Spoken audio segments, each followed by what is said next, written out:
Meanwhile, the two presidential candidates are focusing on their big issues on the campaign trail. Trump took to the stage in Georgia today, promising to slash the business tax from 21% to 15% if elected. And in a radio interview today, Vice President Harris said she wants to eliminate the Senate filibuster and bring back abortion rights that existed under Roe v. Wade.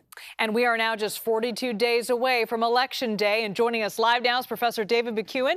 Professor, it seems like the candidates are now zeroed in on the issues they feel can boost their chances come November.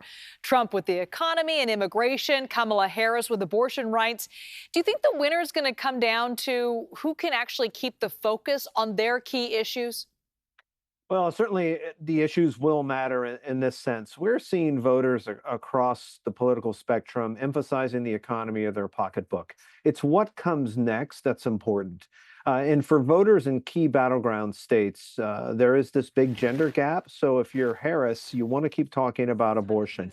If you're Donald Trump and you're holding on to more male voters and female voters in terms of what's going on there, you're going to pay attention closer to things like immigration. That will help you with some of your base, but then there's the issues that kind of come next as part of that. We're seeing this in some of the polling data, particularly in states like Pennsylvania and in Georgia, and immigration will be important. What you have is Donald Trump is kind of tapped out at about 46, 47%.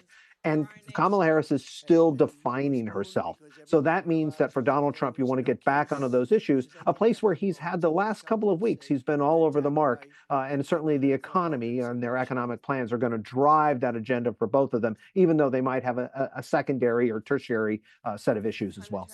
Now, with just a little over a month until Election Day, most polls have Harris moving ahead by at least a couple of percentage points nationally, but that's not the case in those key battleground states.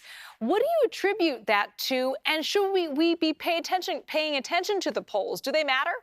Yeah, I mean, look, there was obviously underpolling relative to Donald Trump in 2016. Same thing in 2020. And then if you kind of go around and look at these battleground states, you have to take into account gender bias and racial bias relative to Kamala Harris. She has changed the race. That dynamic is important, particularly in states, again, like Pennsylvania, Georgia, Arizona, and Nevada. But she's not far enough ahead. And those national polls kind of mask that, right?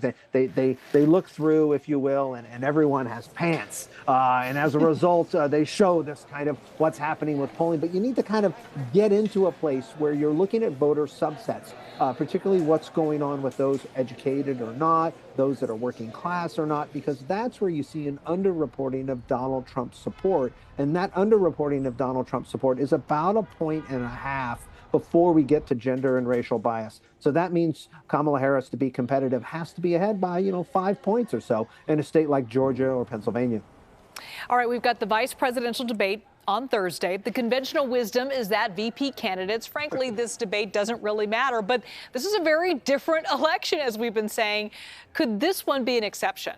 Yeah, look, there's less than 1,000 hours, right? 42 days until the election. And we always say, oh, the debates, they don't matter in some sense. Where they do matter is in the vice presidential candidates' own states. So this becomes important for J.D. Vance in Ohio, down ballot, not in Springfield, but in a place like what's going on in Sherrod Brown's Senate race. It becomes important for Tim Walz because if you look at what's happened to Minnesota vote, it's bifurcated between rural areas and urban areas, between blue and red. So it does add historically about 2 points to the home state advantage. Democrats hope that spills across to the Rust Belt. So does Donald Trump, because they want to get states like Pennsylvania, for example, Michigan, Wisconsin, just one of those states. So that's where the debate can be important. And there's this notion of issues. So we would expect next week's debate to talk a lot about economic issues, the kind of working class voters, and the plans that each candidate have relative to those working class voters. It's that economic message,